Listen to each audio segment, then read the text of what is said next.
እሺ ቆይ ኦኬ አብረ ደረጃ ግን ቆይ አብረ ከሰራ አሁን ህዝቡ ላይ ጄኖሳይድ ተፈጽሞብኛል ዋነኛ ደራሲው ይሄ አካል ነው ከምትለው ጋር መረጃ በመለዋወጥም ይሁን በመነጋገርም ይሁን በመደዋወልም ይሁን ታክቲካልም ብለው ስትራቴጂክ አላንስ ፈጥረ ከሰራ ወይ ጄኖሳይድ ተፈጽሞብኛል የሚለውን ንግግር ማቆም አለበት ወይም ደግሞ ጄኖሳይድ ፈጽሞብኛል ከነዚህ ጋር አብሬ አልሰራም ብቻዬን እታገላለሁ ነው ማለት ያለበት አሁን ሁለቱ አይጋጭም ወይ አይጋጭም በተአምር አይጋጭም ይሄ ሲምፕሊስቲክ ቲንኪንግ ነው የአማራ ህዝብ ላይ ጄኖሳይድ ተፈጽሞበታል የሚለው it's not የሆነ possibility ወይ የሆነ scenario አይደለም it's a fact ማያደራደር በመቶዎች ገጽ ዶክመንት የሚያደርጉ መጽሐፎች የተጻፉበት ቦታ ስም ዝርዝር ያለበት ፋክት ነው ህወሓት ያንን ይዞ መጥቷል የሚለውም ያን ያህል ፋክት ነው አብይ አህመድ ይሄንን ህገ መንግስቱንም ተቋማቱንም አስተሳሰቡንም ሁሉንም ነገር ይዤ የኔ ተራርጌ ልቀጥል ይያለ ነው አብይ አህመድም አማራ ህዝብ ላይ ጄኖሳይድ ፈጽሟል ሶ አንደኛው ጄኖሳይድ ፈጻሚ የቀድሞ ጄኖሳይድ ፈጻሚ አሁን ቪክቲም በሆነበት ጊዜ የሚያቀው መረጃ ኖሮ ለኔ ቢያቀብለኝ ከኮመን ኢነሚያችን ሁሉንም ሀቅ የሚሽር ነገር አይደለም that is very simplistic thinking ታክቲካሊ ሊሰሩ የሚችሉ ነገሮች ይሰራሉ በአቋም ደረጃ በአስተሳሰብ ደረጃ ለኢትዮጵያ ባለን አመለካከት ደረጃ ከህወሓትም ከኦነግም ከማንም ጋር የሚያመሳስለን ነገር የለም ለምን የፋኖ የአማራ ህዝብ አስተሳሰብ ኢትዮጵያን የማፍረስ የሚል ሐሳብ ውስጡ ስለሌለ ሰዓቴ ካለቀ አመሰግናለሁ ቴንክ ፎረም አንዴ ሚውት ሆኖ ስላልሰማን ወደ ፎረም እንሂድና ወደ ዋንጋሪ ይመጣሉ እሺ ቴዲ አመሰግናለሁ መልእክት በውስጥ ተጽፎልኝ ስጻጻፍ ነው ኔትወርክ ነቅሎ ያወጣኝ ያወራኝ እየሰማው ነበር ዋንጋሪ መሳሪያ ፍለጋ ሄዶ ነው ሲለኝ አቤት እያልኩ ነው የወጣውና እሺ አመሰግናለሁ ቴዲ እኔ እንግዲህ ቅድም አንተ ያው በተቻለ መጠን አጀንዳው ላይ ለመቆየት ስለምል ነው አንዳንድ ነገሮች ከትግራይና ከቲፒኤልኤፍ ጋር ምናምን ተያይዞ የሚነሱ ነገሮች አሉ እነሱን አድሬስ ማላረግ አጀንዳውም ይለጠጣል ሆሪዞንታልም እንዳይበታተን በሚል ነው ስቲል አማራ ክልል ያለውን ጦርነት በሚመለከት የመጀመሪያው በቴሌግራምም እዚህም ስትገባ ያስቀምጥከው አጀንዳን በሚመለከት ሁሉም እናያና ነው ዋንጋሪ የሚሉትም አለ በእርግጥ የብልጽግና መንግስት ከነገሩ ተከሰተ ከተባለ በኋላ ጉዳዩን ሃንድል ያረጋበትን ነገር ካየህ የተከሰተው ነገር አልተከሰተም ወደሚያስል የሚያስሄድ አይመስለኝም መንግስት ራሱ እንደዛ ለማለት የደፈረም አይመስለኝም እንደው መንግስት አትሊስትና በእነ ኤርሚያስ ለገሰ ምናምን በዚህ በመንግስት ማውዝ ፒስ በሆኑ ተቋማቶቹ በኩል እንደውም ጀነራል አበባው ታደሰም እንደዛ ሲል እንዳለ ሰምቻለሁ ቀጥታ እሱ ያለውን ሳይሆን ብሏል የሚለውን ማለት ነው ሪፍሌክሽኑንና ይወጋን ያለ ቲፒኤልኤፍ እና ምናምን ነው እንጂ እነምሬ ወዳጁ አይደሉም ይያሉ ለመሆኑን ፕሮግራም ሰርተው አይቻለሁ ብዙዎቹ ስለዚህ ነገሩ ሆኗል እዛ ላይ ክርክር የሚያስነሳ ነገር ያለ አይመስለኝም ስለዚህ ቅድም አንተ እንዳልከው ፋኖ ከዚህ በፊት ከነበረበት ፖዚሽን አሁን የተሻለ ፖዚሽን ላይ እንደሆነ የሚያነጋግር አይመስለኝም አሁን እኔ ፋኖን ደገፍኩትም አልደገፍኩትም አትሊስት እዚ እየተወያየን ስለሆነ ኦነስት መሆን አለብኝ ብያምናለሁ በቀበለውን ባልቀበለውን ፋክት ነው እኔ ምክደው ነገር አይደለም በቪዲዮ በመናም በብዙ ነገር ተረጋግጦ የወጣ ነገር ስለሆነ ማለት ነው ከዛ ቀጥሎ ሁለተኛው ነገር እኔ ማየው ቀደም አንተ ካነሳው አንፃር ተፈራማሞ ብሎታል ከሚባለው ነገር አንፃርም ጭምር አያይዤ ነው ማየው ኦቨርኦል ብልጽግናም ቢባል መንግስት ጥርሱን ስሎ አማራ ክልልንም የትግራይ ክልልንም ኦሮሚያ ክልልንም ፓርሻሊ እየቀያየረ እየወጋ የቆየ መንግስት ስለሆነ ኢሴንሻሊ አሁን አማራ ክልል ሰራዊቱ ሲፈሰፈስ ባይ በተለየ አዲስ ነገር እንደተከሰተ ወይ ለትግራይ እንደማይጠቅም አድርጌ አይደለም ወስደው ምናልባትም ደግሞ አሁን መንግስት አሁን አማራ ክልል ካለበት ነገር ሳይወጣ ወደ ትግራይ ሌላ አድቬንቸር ከጀመረም ምናልባት አሁን መንግስትን እየታገሉ ላሉ ኃይሎች ትግራይ ውስጥ መከላከያ ሰራዊቱ ወይ መንግስት አድቬንቸር የሚገጥመው ተግዳሮት በሙሉ እንደ መልካም አጋጣሚ እንደሚያዩት መታመን መቻል አለበት ለምን የኃይል መከፋፈል ይፈጥራል ኢፌክቲቭ የሆነ ሁሉንም ነገር ሁሉም አቅጣጫ ላይ በተመሳሳይት ለማጥቃት መንግስት በሚለው ልክ አቅም እንዳይኖረው ስለሚያደርግ ማለት ነው ከዛ አንፃር ነው የምናየው ከዛ ቀጥሎ ቀደማውን ፋኖ ሚኒሊክ ፋኖ ከመውጣቱ በፊት ያለው ነገር አለ ቲፒኤልኤፍ ምናም በሚመለከት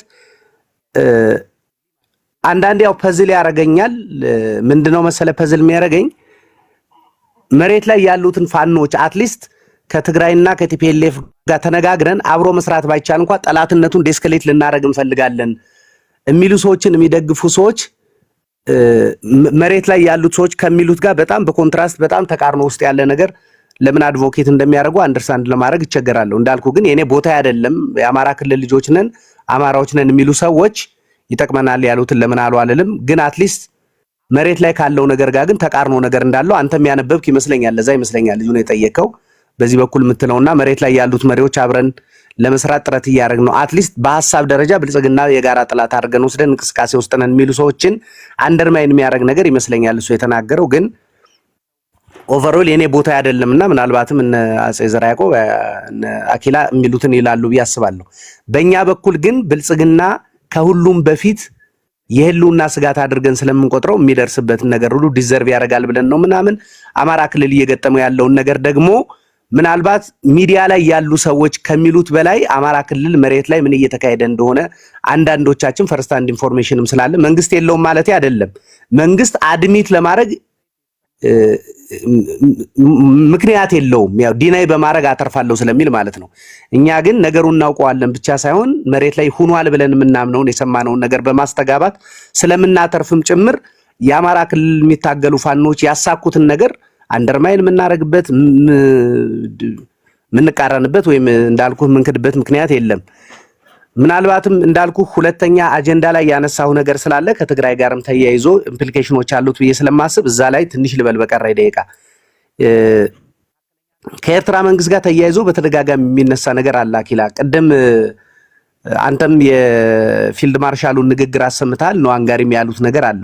አሁን አንዱ ፐዝሊንግ ነገር ብሔራዊ ታሪካዊ ጠላት ከሆነ ሻቢያ ባለፈው አያናንም እንደውም ኮንግራ መንግስት ላይም ኦፊሻል ኢንተርቪውን እያየው ነበርና 30 ምናምን ዓመት ሙሉ ሻቢያ የሚባል ተቋምና እንዳልኩ ኦቨርኦል የኤርትራ ስቴት ማሽነሪ ሀገሪቷን ከቦ አፍኖ ምናምን እንዴት ይዟት እንደነበር ምናምንም ሲያወራ ሰምቻለሁና ታሪካዊ ጠላት ከነበር በትግራይ ጦርነት ጊዜ ለ2 ዓመት ኢዘር መንግስት ሚስጀጅ አድርጓል ማለት ነው።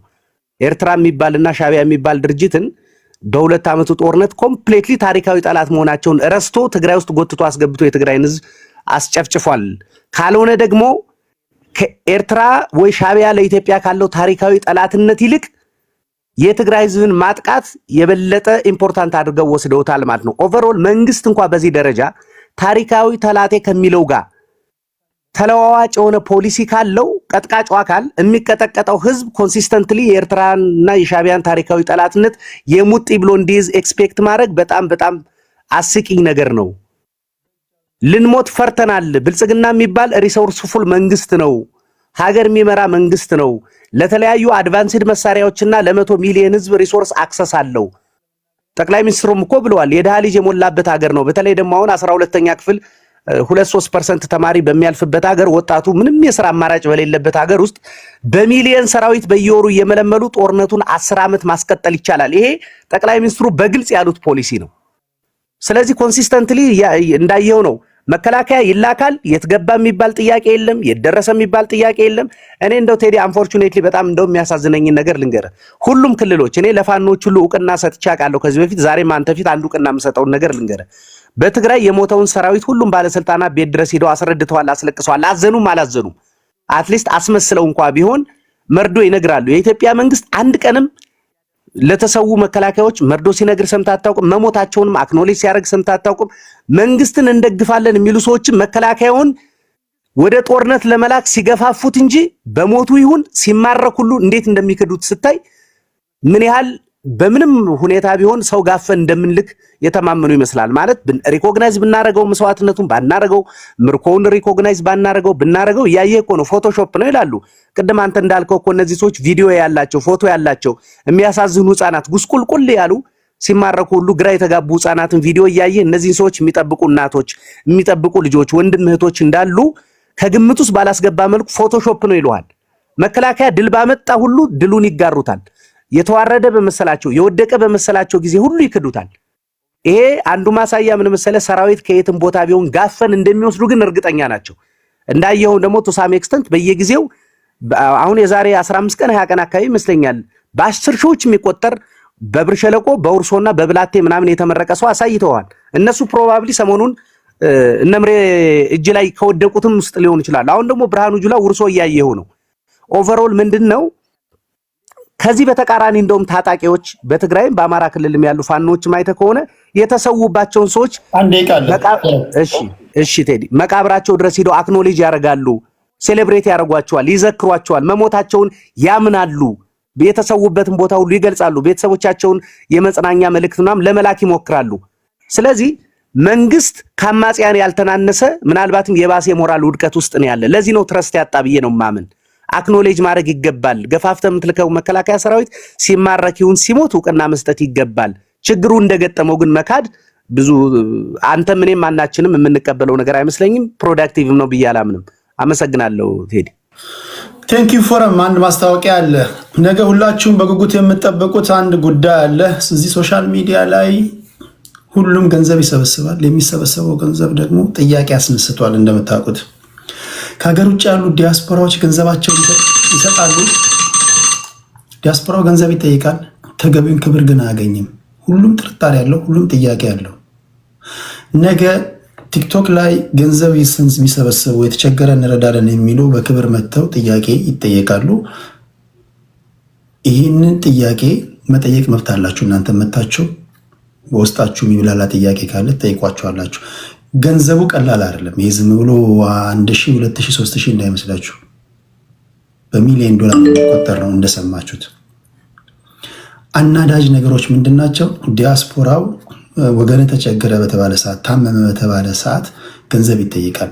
ገንዘቡን ይሰጣል። መልሰው ግን ዲያስፖራውን ከማመስገን አንዳንዶቹ ከዲያስፖራው ገንዘብ ሰብስበው እራሳቸውም ይመሰገኑበታል። አንዳንዶቹ እራሳቸው ዲያስፖራውን ያላግጡበታል። አንዳንዶች ላሜ ቦራ ይላሉ፣ አንዳንዶች ፋራ ይላሉ፣ አንዳንዶች አለባበስ ማቅ ይሉታል። ወገኑን በረዳ ማለት ነው። ስለዚህ እነዚህ ጥርጣሬ የተነሳባቸው ገንዘብ ሰብሳቢዎች በሙሉ ነገ በክብር መጥተው ይጠየቃሉ። ዲያስፖራው ፍንትው ያለ ነገር ያገኛል። ከዛም ጥያቄው ምንድነው የሚሆነው? ታማኒነታቸውን ካስረዱ በኋላ ትክክለኞቹ ገንዘብ ሰብሳቢዎች እነማን ናቸው? ጥርጣሬዎቻችሁን ፍንትው አድርጎ ከተመለሰላችሁ በኋላ ገንዘባችሁን ለማን መላክ እንዳለባችሁ እንድታውቁ ነው። ሌላ ነገር የለውም። ነገ አለ። ነገ ከምሽቱ በኢትዮጵያ ሰዓት አቆጣጠር ከምሽት 2 ሰዓት ጀምሮ ይመስለኛል ቤቱ የሚሆነው ወይ ዮኒ ማኛ ጋር ወይ ተሙ ጋር ነው የሚሆነው። ወይ ሁለቱ ጋር ማይሆን ከሆነ ምናልባት እኔ ከቻልኩኝ እኔ ጋር እስካሁን እስከማውቀው ድረስ እንደማይሆን ነግሬያቸዋለሁ። ሁለቱ የማይችሉበት አጋጣሚ ከተፈጠረ እኔ ጋር ላረግ እችላለሁ። ግን እስካሁን ባለው ሁኔታ የተያዘው ወይ ዮኒ ጋር ወይ ተሙ ጋር ነው፣ ወይም ሌላ ሶስተኛ ቤት ካለ እነግራችኋለን። ገንዘብ ሰብሳቢዎቹ ቤት ግን አይደለም፣ እንደዛ ሳይሆን ሌላ ቦታ ነው። ስለዚህ ጥያቄ ያላችሁ በሙሉ ስልክ ቁጥሬን አስቀምጫለሁ። እዚህ የስራ ስልክ ቁጥር ነው። በዚህ ላይ ጥያቄዎቻችሁን መላክ ትችላላችሁ። ቴዲ ሐዋሳ የቴሌግራም ቻናል ነው። እዛ ላይ የስልክ ቁጥር ምናልባት እዛ ላይ ሌላችሁ አለ አስቀምጬላችኋለሁ። ሂዱና በዋትሳፕ ጥያቄዎቻችሁን ጻፉ። አለን የምትሉትን ዶክመንት ላኩ። አደራ በቂም በቀል ስም ለማጥፋት ምናምን ዝም ብሎ በሐሰት ክስ እንዳይሆን ኦርጋናይዝድ የሆነ ነገር እንድታቀርቡ ይሁን። ያንን ደግሞ ጥያቄ አቀርባለሁ።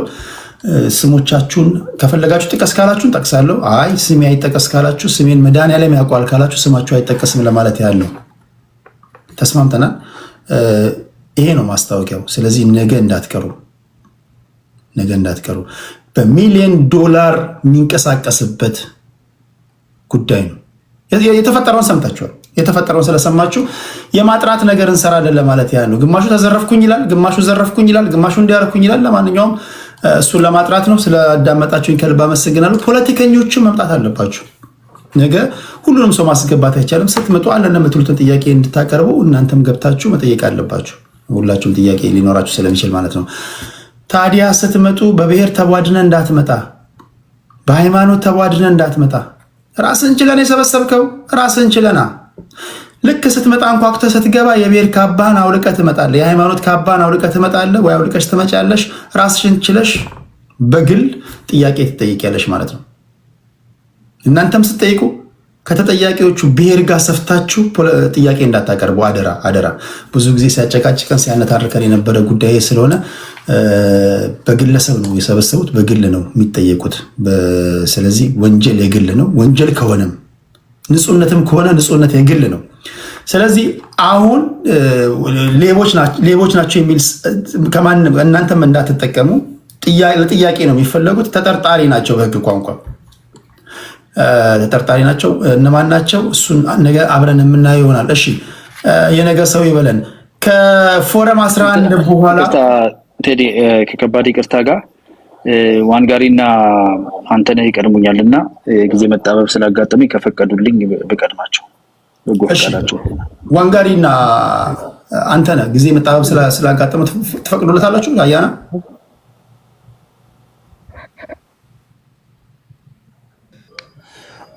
አው የኔንም ጨምሮ አያና ያውራ፣ እኔ ታች ሆኜ ሰማዋለሁ።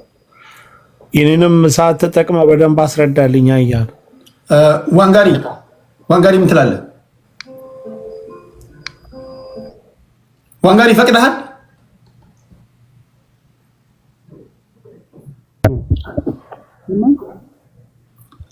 ድምጽ ታፍኗል። ምንድን ነው የምትለው? ቴዲ አስቀድሞ አይሰማም? ይጠቀም። እሺ ሰምቻለሁ። እሺ በጣም አመሰግናለሁ ሁለታችሁንም። አይ ቲንክ የቤቱ ህግ የሁለት ሰው ሰዓት የሚፈቅድልኝ አይመስለኝም፣ ግን አትሊስት አፕሪሺየት ጀስቸር አንተነህ።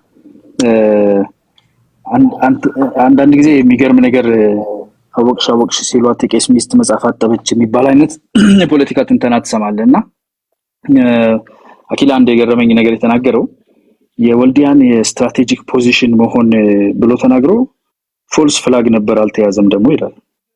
ስትራቴጂክ ከሆነ ሳትይዘው እንዴት ነው ስትራቴጂክ ፖዚሽን የሚሆነው? በነገራችን ላይ ይዘው የምትቆየው ቦታ ሳለ ወይ አንድ የሚገርም ጀስት ምንም ራሱ የሚጣረስ ነገር ማለት ነው። ሌላኛው ዛሬ እንግዲህ ማኒፌስቶ ለረጅም ጊዜ ስንለምን የነበርነው ሰዎች አንድ የማኒፌስቶ አካል ወጥቷል። የኢኮኖሚክ ፕላኑ የአማራ ክልል የጦር መሳሪያ ገበያ እንዲሆን ነው። ተማሪዎች ወደ ትንሽ ታፍኗል። እሺ ላስተካክለው። ትምህርት ቤት የሚሄዱ ተማሪዎችን ማስቀረት፣ ገበሬው እንዳያርስ ማድረግ። እርሻ ትርፉ እኮ የተወሰነ ሺህ ብር ነው የሚያዋጣው። የጦር መሳሪያ ንግድ ማዕከል የአማራ ክልልን ማድረግ ነው። ትምህርት ቤቶችን መዝጋት፣ እርሻን ማስቆም፣ ጦር መሳሪያ ነጋዴ ማድረግ የአማራን ህዝብ። ከዚህ የሚገኝ ትርፍ ነው የኢኮኖሚ ፕላናቸው ማለት ነው። አኪላ ግልጽ በሆነ ሁኔታ የፋኖ አዲሱ አላማ ብሎ ነው የተናገረው። ስለዚህ አላማ ከሀገር መከላከያ ሰራዊት ላይ ክላሽ ሰርቀ መሸጥ ነው። ይህንን በአደባባይ በኩራት ካልኩሌተር ይዞ እየደመሩ እያወጡ እያወረዱ የድሽቃ ዋጋ ስንት ነው ነገ ስንት ይጨምራል ብሎ ስታክ ማርኬት እንትን የሚያደርጉ አስመስለው የሆነ የሚገምቱ አስመስለው ስፔኩሌሽን ማስቀመጥ በጣም እኔ ሰው ማፈሪያው ምን እንደሆነበት አላውቅም። አንድ ህዝብ ኢኮኖሚውን ጠቅመዋለሁ የምትለው 6 ሚሊዮን ያልተማረ ህዝብ በሚቀጥለው 20-30 ዓመት ውስጥ ኢኮኖሚው ምን ይመስላል ብሎ መገመት ትንሽ እንኳን ማይችሉ ክላሽ ሰጠ። ከዛ በልተው ልትሞት ነው። ዘላለም ያኖራል ኢትዮጵያ ውስጥ 1.2 ሚሊዮን የማይመስል ነገር ነው።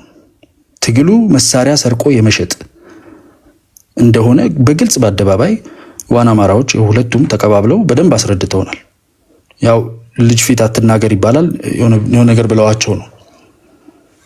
ይሄንን አይነት ነገር አማራ ክልል ውስጥ ለሚደርሰው ጉዳት፣ ለሚሞተው ህዝብ፣ ለሚሰቃየው ሰው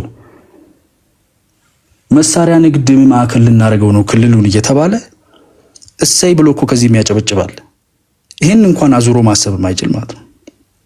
የመሳሪያ መነገጃ የሆነ ክልል እንዴት ነው የሚወዳደረው ኢትዮጵያ ውስጥ ካሉ ከሌሎች ህዝቦች ጋር? ይሄ ህዝብ ሳይማር ያልተማረ አርጋ አስቀርተው ያላረሰ አርጋ አስቀርተው መሳሪያ ነጋዴ እንደ ሶማሊያ የተበጠበጠ ለቀጠናው የረብሽና የጦርነት ንግድ ማዕከል አድርገህ ክልሉን ይሄ ነው እቅዳችሁ። ለዚህ ነው የህዝቡም ልብ ከናንተ እየራቀ እንደሆነ አይታችሁታል።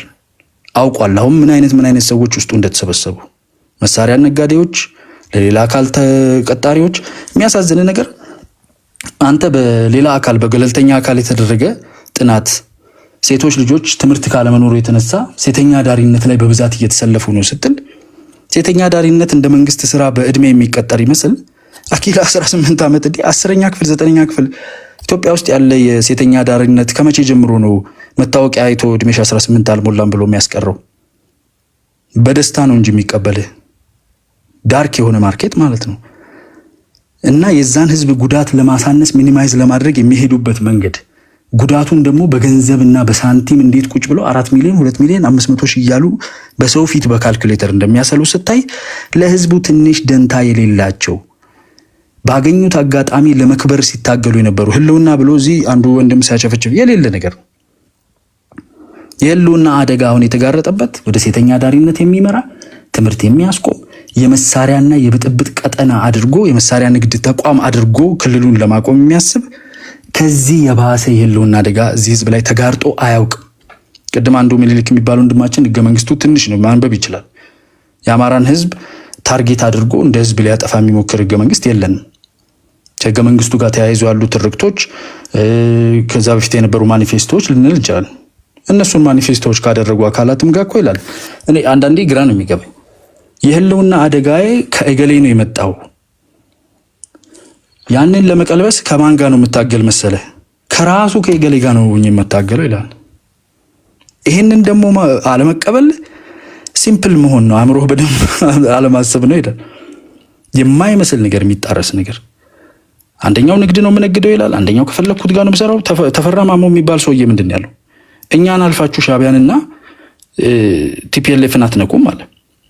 ይሄ ሰውዬ የተአት ታጋይ የነበረ ነው፣ ተጋዳላይ ሓርነት ትግራይ ማለት ነው። እሱ የአማራን ህዝብ ተገን አድርጎ ሻቢያን አላስነካም ወጣቱን ረፈርፋለሁ ከፊት አድርጌ አጥር ሆንለታለሁ ሲል በኋላ ላይ ፎረም ደግሞ መጥቶ ምን ይለናል? ጥሩ አደረክ ቢኮዝ ትግራይ ውስጥ የትግራይ ህዝብ ነቅቶብኛል። ቲፒኤልኤፍ ትግራይ ህዝብ ነቃብኝ፣ ከሻቢያ ጋር ስሰራ አየኝ። ስለዚህ አማራ ክልል ላይ ወጣት መልምልና ለኔ ይሙትልኝ ሲል አይ እና ኪላ ደግሞ 1.2 ሚሊዮን ከተገኘበት ምን አለ ይላሉ። ምን አለ ሴቶቹ ሄዶ ሴተኛ ዳሪ ቢሆኑ፣ ተማሪው ያልተማረ ቢሆን፣ ወጣቱ ፊውቸር የሌለው ቢሆን፣ መሳሪያ እስከተነገደ ድረስ የተአት ሰዎችም ከሻቢያና ከቲፒኤልኤፍ ጋር ሆነው ይስሩበት ይሄንን ህዝብ የአማራ ህዝብ ይላሉ። በአማራ ፍቅር ያበዱ ሰዎች ማለት እነኚህ ናቸው የምታያቸው። ምንም ትንሽ እንኳን ደንገጥ ለሰው ልጅ ህይወት እንኳን አይመስልም። ይሰራበት 1.2 ሚሊዮን ያገኛል። አርሶ ከሚበላው ምግብ ቀጠናው ላይ የመሳሪያ ነጋዴ ሆኖ የሚያገኘው ገንዘብ ይሻላል። ኢኮኖሚክ ፕላናችን ይሄ ነው ብሎ ነው የመጡት። ትንሽ እንኳን አያፍሩም። ከስር የሚያጨበጭብልህ እስካለ ድረስ ምንም መናገር የምትችልበት ነው የኢትዮጵያ ፖለቲካ። እንዲህ አይነት አሰቃቂ ነገር የሰውን ህይወት በመሳሪያ ብር እስከ መተመን ድረስ ትወርዳለህ ማለት ነው። ኢኮኖሚክ ፕላናቸው ማኒፌስቶ ይኸው ወጥቷል። መሳሪያ እንነግዳለን፣ መሳሪያ ሰርቆ መሸጥ፣ ይሄ ነው አላማችን። ለህዝቡ ኢኮኖሚውን የምናሻሽለው ከሀገር እንዳይሸሽ የምናደርገው መሳሪያ ነጋዴ አድርገነው ነው። እንግዲህ በአደባባይ 2000 ምናምን ሰው ፊት ነው እንደዚህ እየተባለ ያለው። የአማራ ህዝብ ይህን አይሰማም፣ አያውቅም፣ አያስተውልም። እንደፈለግን እናደርገዋለን ከሚል ንቀት የመጣ ነው። እንደፈለግን እንጠቀምበት የለውና አደጋ ተብሎ የሚወራው እኮ እንደነዚሁ ያሉ ግራ ከቀኝ የማይለዩ ኤሊት ነን ብለው የተደረደሩ እዚህ አሜሪካና ዩሮፕ ያሉ ሰዎች እዛው እርስ በርሱ የወሎን ሰዎች የተወሰኑ ሰዎች እንደዚህ አካባቢ የሚኖሩ ገለን ቪዲዮ ቀርጸን ህዝቡን ብር እንዲያዋጣና እንዲሰለፍ ማድረግ እንችላለን ብለው እኮ ነው የዛሬ 2 ዓመት ተኩል ያደረጉት። ዛሬ ደግሞ በአደባባይ ወጥቶ እንነግድብሃለን በደምህ እያሉት ነው። እና የህልውና አደጋ ይሉት። የህልውና አደጋ እነሱ ራሳቸው ናቸው። እና አንዳንዴ ህዝቡ አያይም፣ አያውቅም፣ አያስተውልም፣ ምንም አያመጣም ከሚል ንቀት የተወለደ ቀስ በቀስ አሁን አፍ አውጥቶ የንግድ ስራ ነው የያዝነው። እንሸጣለን፣ ለውጣለን፣ በልጆች ደም ሴት ልጆች ሴተኛ ዳሪ እየሆኑ ተማሪዎች መሀይም ሆነው እየቀሩ እነግድብሃለን እየተባለ ነው። ህዝቡ ደግሞ ለዚህ መልስ የሚሰጥበት መንገድ አለ። ዲያስፖራ ላይ ያለው አይ ቲንክ የሆነ አይነት ሙጠምጢም ተሰርቶበት ይሆን አላውቅም። መሬት ላይ ያለው ህዝብ ግን የነቃ ነው ያለው ከምን ጊዜው የሚልቅና ማምለጥ አይችሉም ከህዝብ። you can fool some of the people sometimes but you can never fool all the people all the time ይላል። ሁሉ ጊዜ ሁሉንም ህዝብ ማታለል አትችልም። የዛሬ 2 ዓመት ተኩል የተወሰነ ህዝብ አታላችኋል። ቪዲዮ ሰርታችሁ ከነዘመድኩም ከነምናምን ጋር እንደዚህ ተለዋውጣችሁ ሚዲያ ላይ ወከባ ፈጥራችሁ ብር ሰብስባችሁ ከሻቢያዎች ጋር ሆናችሁ የሰራችሁት ነገር አለ። የዛሬ 2 ዓመት ተኩል ለዝንተ ዓለም የአማራን ህዝብ አታለን የሻቢያና የቲፒኤልኤፍ መጠቀሚያ አድርገን እኛ ብር እንሰራበታለን የሚለው ግን ተነቅቷልና አንዳንዴ ፍርጥ አድርገህ እንድትናገር የሚያስገድድህ ያለውን ጥንቃቄ እንድትተው የሚያስገድድህ እነኚህ ሰዎች መጡ በአደባባዩን ንግድ ነው ያዝነው ብለዋል። ዋና አማራ የሚባለው ግሩፕ በጣም ደስ የሚል ሆዱ ቲማቲም ነው፣ አይደብቅም። ፍርጥ ነው የሚያደርጋት ምጥቶ ሽቀላ ነው ብለዋል። ሽቀላ ነው። ዘመኔ ሃይስት የሚባል ሙቪ አለ። በአማራ ህዝብ በአማራ ልጆች ህይወት የህልውና አደጋ አለብህ ብለህ መኒ ሃይስት ነው እየሰራ ያለው እና በአደባባይ ስለነገራችሁን እናመሰግናለን። ከዚህ በላይ ብዙ መናገር የማያስፈልግም። ቴንኪዩ። ሰላም ደሩ።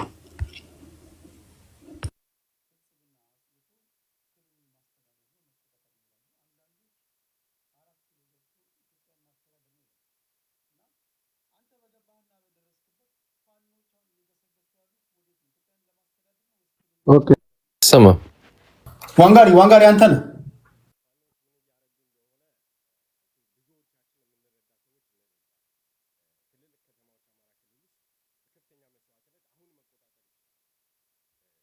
ዋንጋሪ የለም።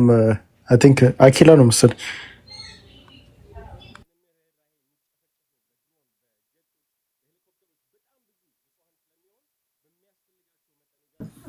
ዋንጋሪ የለም።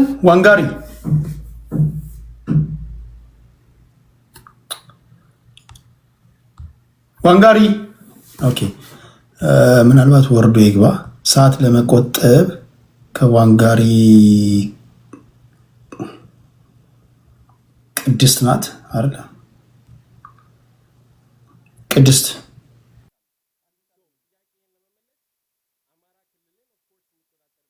እሺ ቴዲ አመሰግናለሁኝ። ዛሬ በጣም የማይመች ሁኔታ ውስጥ ስለነበርኩ እውነት ለመናገር መግባት አልፈለኩም ነበር፣ ግን አንዳንድ ነገሮች በጣም የሚያሳዝኑ ነገሮችን እየሰማሁ ነው ያለሁት።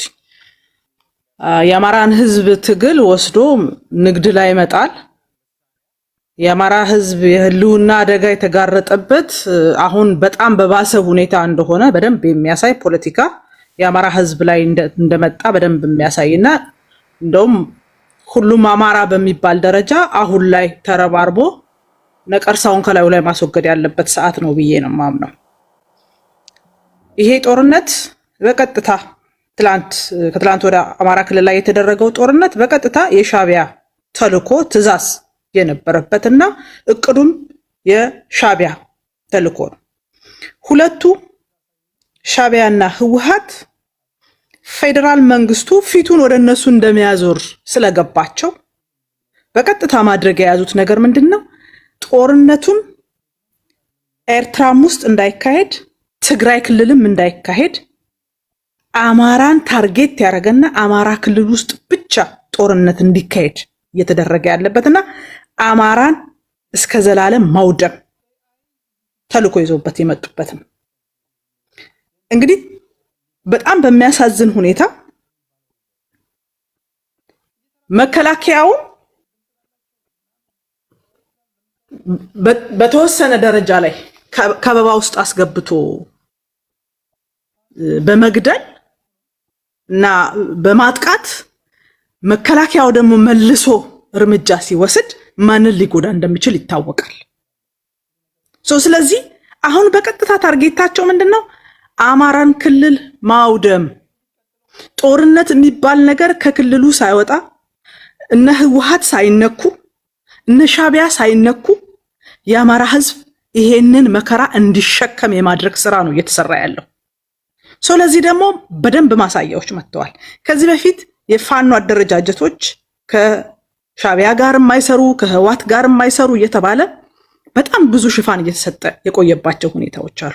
አሁን ግን አይኑን አፍጥጦ እየመጣ የአማራን ህዝብ ላለፉት 30-40 ዓመታት በጠላትነት ፈርጆ የነበረ እልቂት እንዲደረግበት ዘር ማጥፋት እንዲካሄድበት ማኒፌስቶ ቀርጾ የነበረ አካል ዛሬ ከፋኖ ጎን እንደሆነ ለማስመሰል የሚሄድበት ርቀት እኔ የአማራ ልጅ እንዲነቃ ፈልጋለሁ።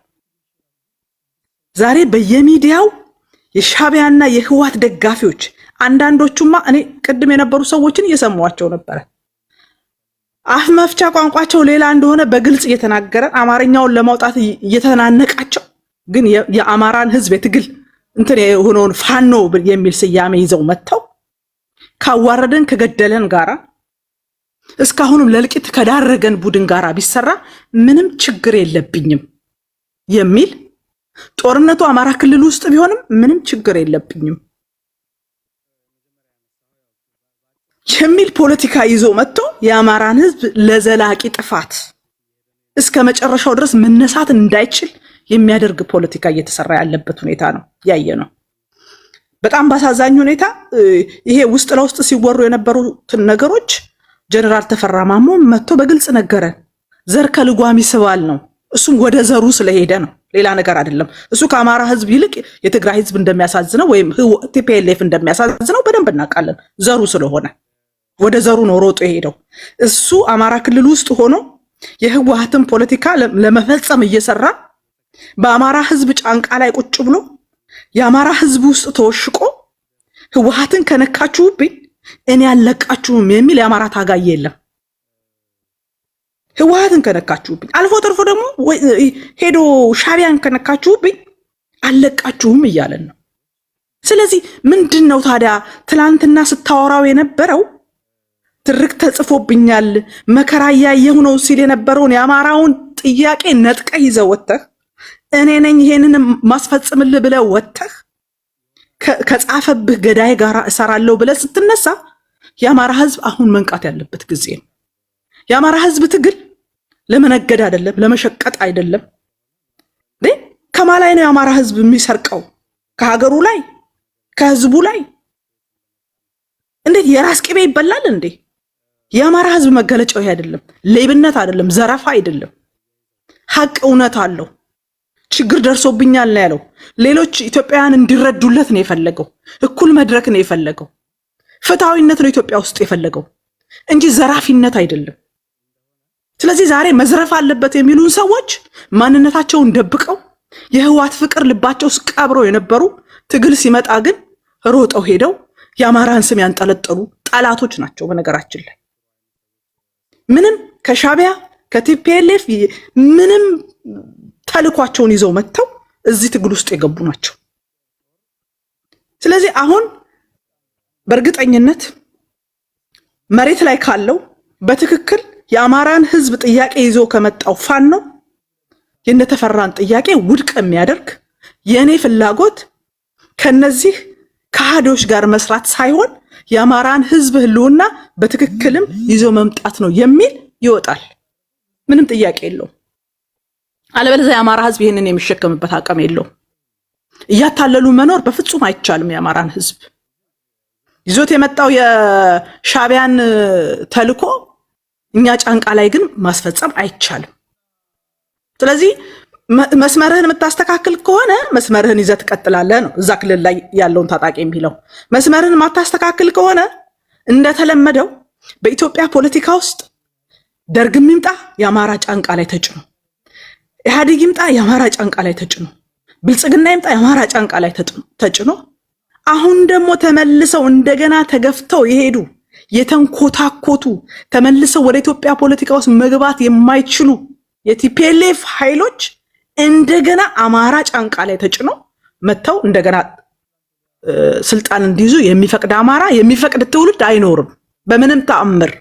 የማንን ልጅ ገሎ የማንን ክልል አውድሞ እንደገና ወደ ስልጣን መመለስ የሚቻለው? ይሄ እኮ በጣም ቀላሉ ነገር ነው። ሻቢያ የሚፈልገው የአሰብን ጉዳይ የማያነሳበት የፖለቲካ አጋር ነው። ለሱ ደግሞ ህወሓት ዋነኛ አጋሩ ነው።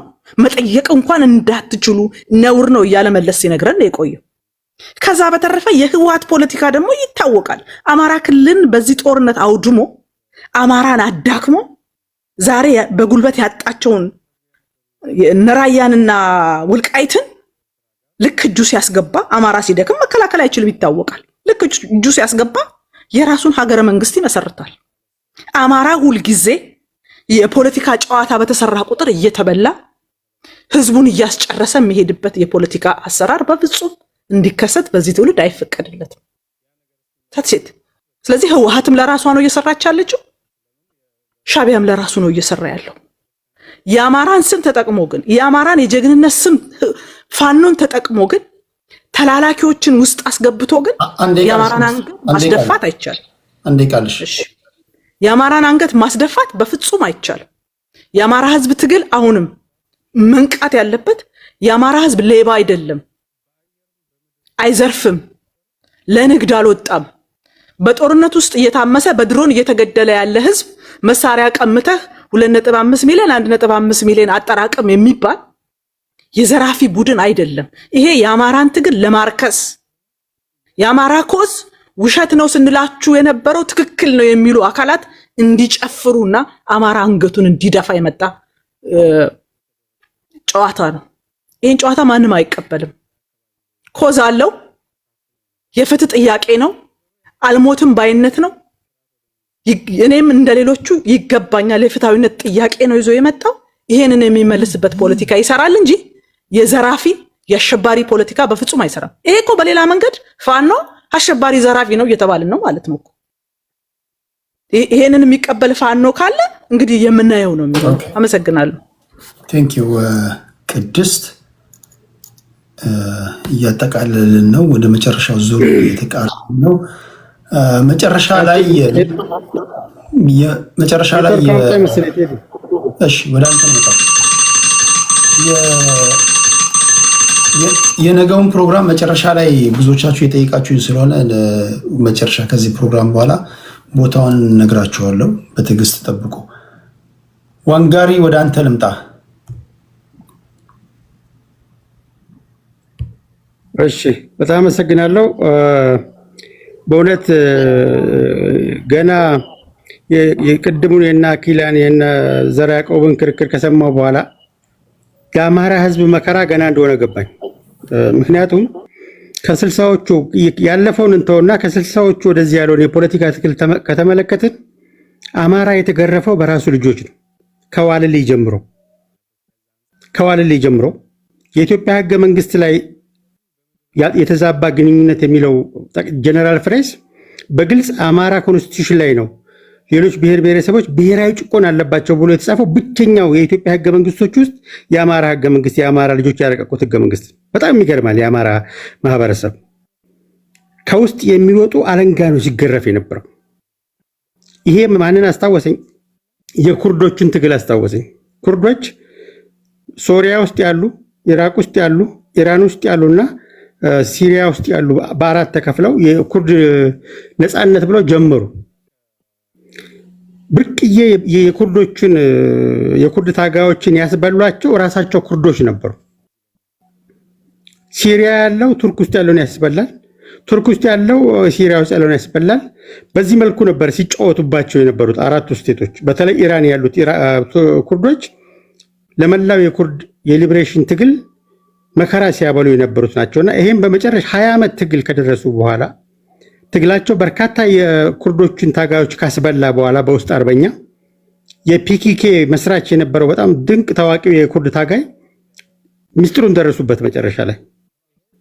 ከዚህ በኋላ የብሔር ትግል አያስፈልግም፣ እንዲያውም የሚያስፈልገው ለኩርዶች የሚያስፈልገው ዲሞክራቲክ ኮንፌዴራሊዝም ነው የሚባል ሎጂክ አምጥቶ በኩርድ ስም ሲደረግ የነበረውን ትግል ታጋዮች እንዲያቆሙ ያደረገ የፒኬኬ ትግል መሪ የነበረ ነው። አሁንም አማራ የገጠመው እንደዚህ አይነት ችግር ከዋልልይ ጊዜ ጀምሮ የአማራ ልጅ ነው አማራን ሲያስገርፍ የነበረው።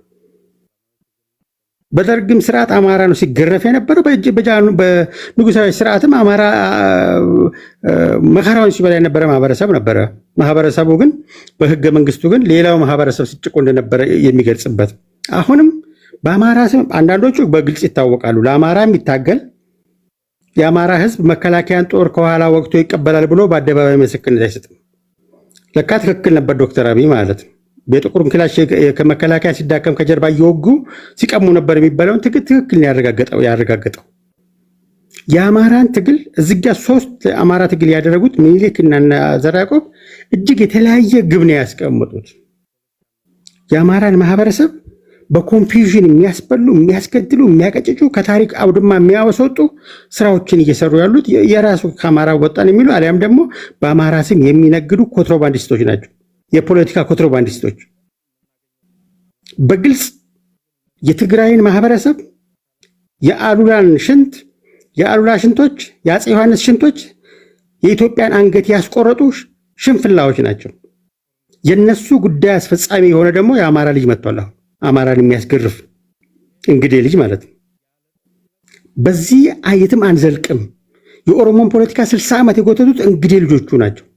እንግዲህ ልጆቹ ውስጥ ገብተው በኦሮሞ ስም እየማሉ ኦሮሞን ሲያስጨርሱ የነበሩ።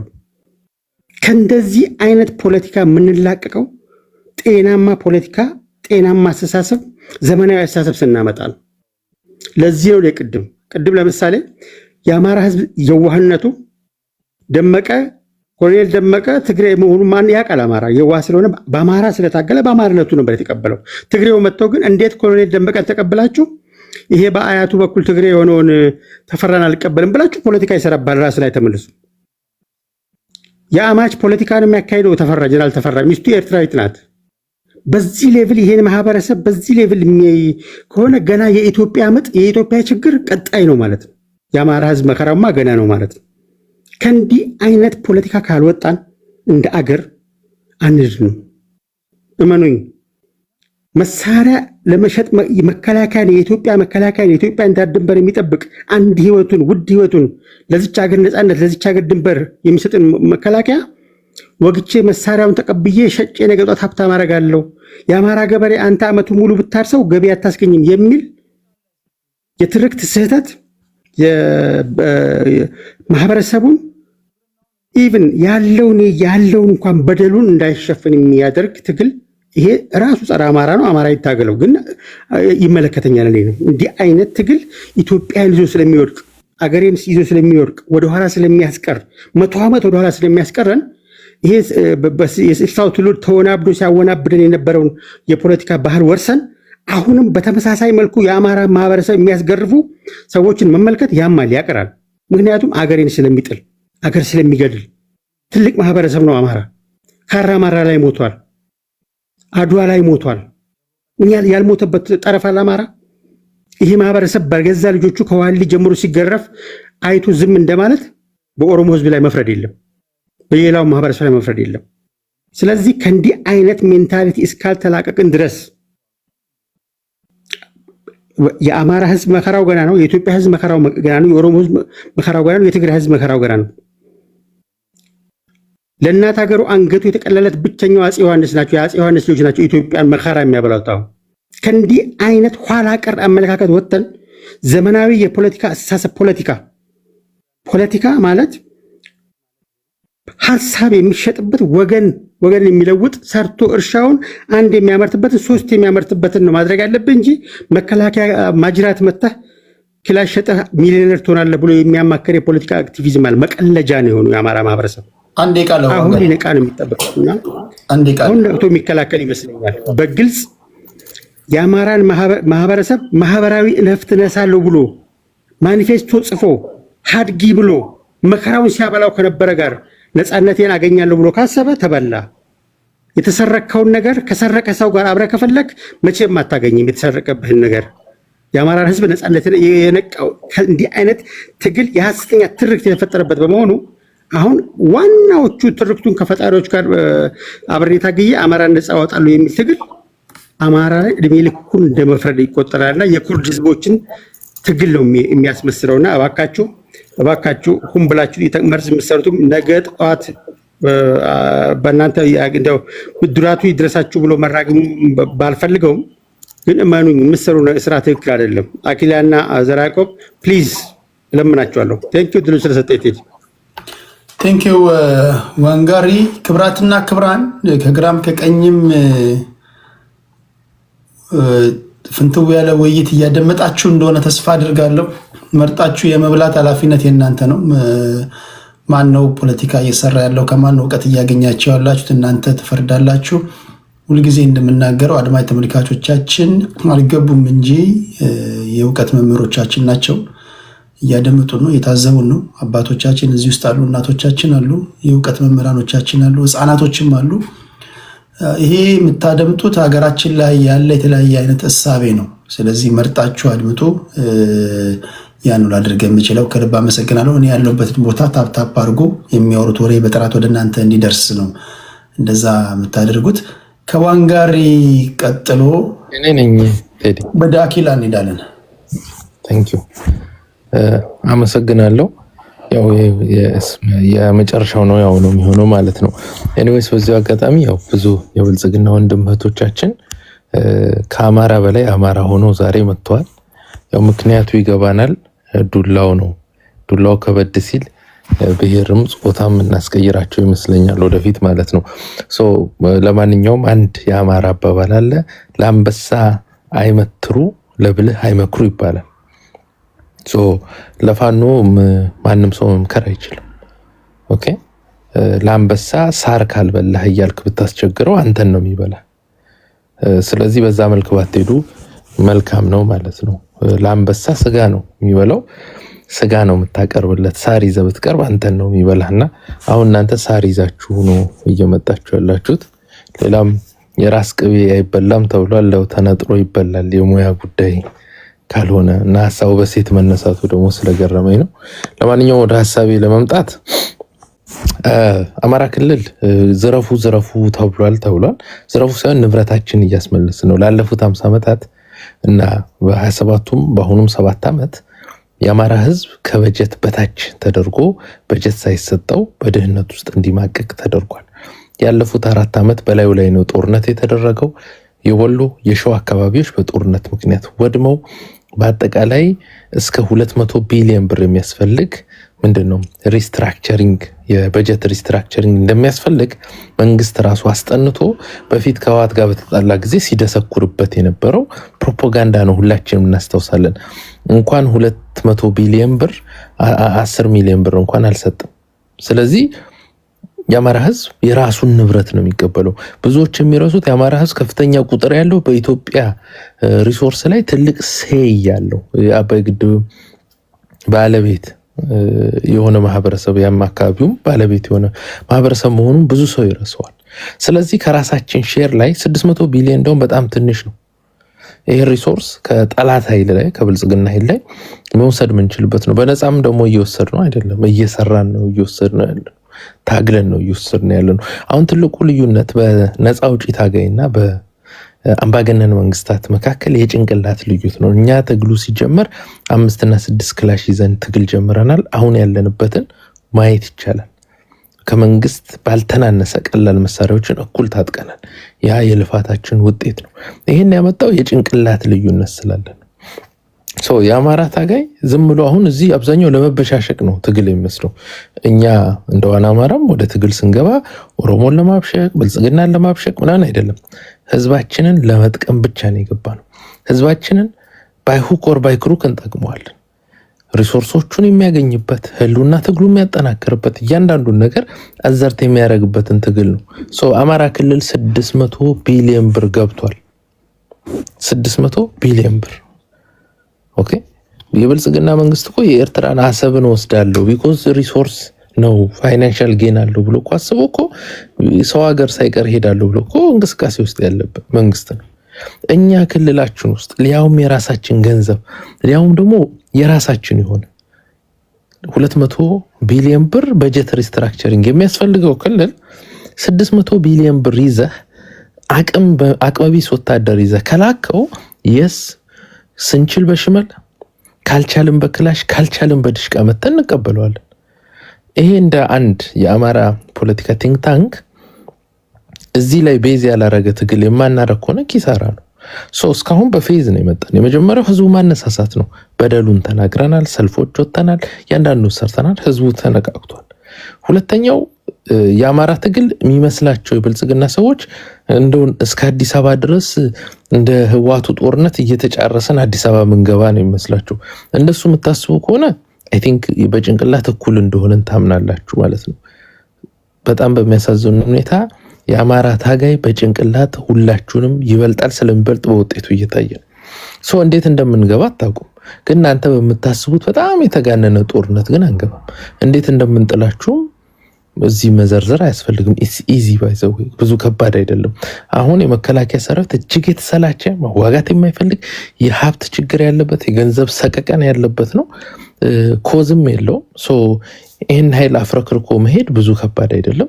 መልሰን ስለምናደራጀው ኢትዮጵያ አድርገን እንገነባዋለን ሰራዊቱን ማለት ነው። ብልጽግና ሰራዊት ወደ ኢትዮጵያ ሰራዊትነት ስለምንቀይሩ 600 ቢሊዮኑን ግን ማህበረሰባችን እንዴት መካፈል እንዳለ ቅድም አንስተዋል። ትጥቅ እንዴት ታስፈታላችሁ? አናስፈታም።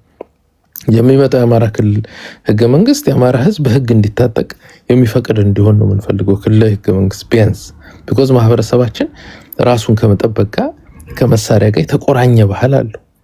ያንን ባህሉን የሚያከብር ነው። ለምሳሌ ወደ አሜሪካ ብትሄድ መሳሪያ በህግ የሚታጠቁ አካባቢዎች አሉ። ላለመታጠቅም ጥረት የሚያደርግ ደግሞ ይሄ ዲሞክራቱ እንቅስቃሴ አለ። ይሄ ዋና አማራ እንደውም ራሱ ፐብሊሽ ያደረገው የህገ መንግስት ምንድን ነው የውይይት ዶክመንት አለ። እዛ ላይ አይ ቲንክ 10 ምናምንኛው አንቀጽ ይህንን ያውጃል። መሳሪያ ማህበረሰቡ እንዲታጠቅ ነው። አሁንም የአማራ ህዝብ እኮ አስመዝግቦ ታጥቋል። የተሻለ መሳሪያ ይኖረዋል። የሚሸጠው መሳሪያ መኖር አለበት። ቢኮዝ ሀብት ስለሆነ ማለት ነው። ማህበረሰብን ማዳን ማለት ዝም ብሎ እንደ ህወሓት ሄደ ተማገድና ከዛ በኋላ በድህነት ስንዴ ለምን አይደለም። እያንዳንዱ ባይዘዌ በዚሁ አጋጣሚ በጦርነት ሀገራቶች ብዙ ሪሶርስ ያከማቹ ሀገራቶች አሉ። ወደ ሶቪየታውና ቼችኒያ ምናምን ዛሬ ድረስ የሚሸጡት መሳሪያ በኮልድ ዋር ፖስት ኮልድ ዋር የሰበሰቡትን መሳሪያ ነው። ስለዚህ ይሄ ሀብት ምንጭ መሆኑን አንዘነጋም። ዓለም አቀፍ ተሞክሮችንም አይተን ነው። በዛ ላይ ትግላችን ያፋጥነዋል። አሁን የብልጽግና ሰራዊት የአማራ ክልል ውሃ ነው፣ ሀይቅ ነው። ወታደሩ ደግሞ ጠላት ሆኖ የመጣው ወታደር ደግሞ አሳ ነው። ማህበረሰባችንን አሳውን አጥምዶ እንዴት መብላት እንዳለበት የግዴታ እያንዳንዱ ቲንክ ታንክ ግሩፕም የፋኖ አመራሮች ሌሎችም ተመካክረው የሚሰሩበት ስራ ነው የሚሆነው። የአማራ ህዝብ እያደረገ ያለው አሳውን አጥምዶ እየበላ ነው። ቢኮዝ ብዙ አሳ ውሃ ውስጥ እስካለ ድረስ አሳው ዝም ብሎ እንዲኖር መፍቀድ የለብም። ግፍም ነው አይደል? 600 ቢሊዮን ብር ክልል ውስጥ ተዝረክርኮ ኮዝ የለውም መከላከያ ባይዘው። ይሄ መሳሪያ አሁን በብልጽግና ሰራዊት እጅ ቢሆን ንጹሃን ነው የሚገደሉበት። በፋኖ በአማራ ህዝብ እጅ ቢሆን ነገ አገር ነው የሚጠበቅበት። መከላከያ ሰራዊቱ በስነ ስርዓት የሚያምነው ነገር ቢኖር እነሱ ከያዙት ከነሱ ተቋም በተሻለ ፋኖ ኢትዮጵያዊነት ያለው አገር ጠባቂ እንደሆነ ያውቃሉ። አማራ እጅ ያለ መሳሪያ አገር የሚገነባ እንጂ አገር የሚያፈርስ አይደለም። አገርን ከብዙ ነገር የሚከላከል ነው። ይሄን ጠንቅቆ ያውቁታል። ባንዲራውን እኮ ማየት ነው፣ ሁሉንም ማየት እኮ ነው።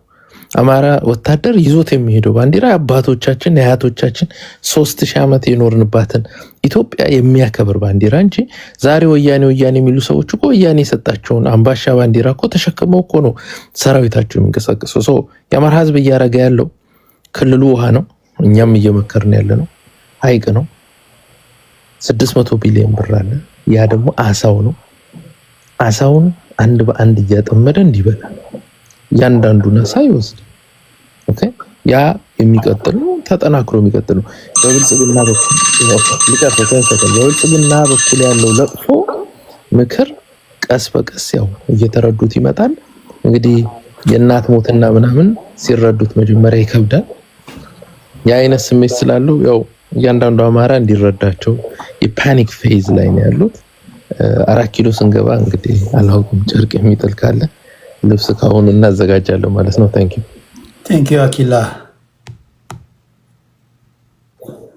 ዘራ ያዕቆብ ቴንክ ዩ። አኪላ በደንብ ሄዶበታል። ታስተጋባለች ቴዲ እንትኗ ማይክ ኤኒዌይስ አኪላ በደንብ ሄዶበታል።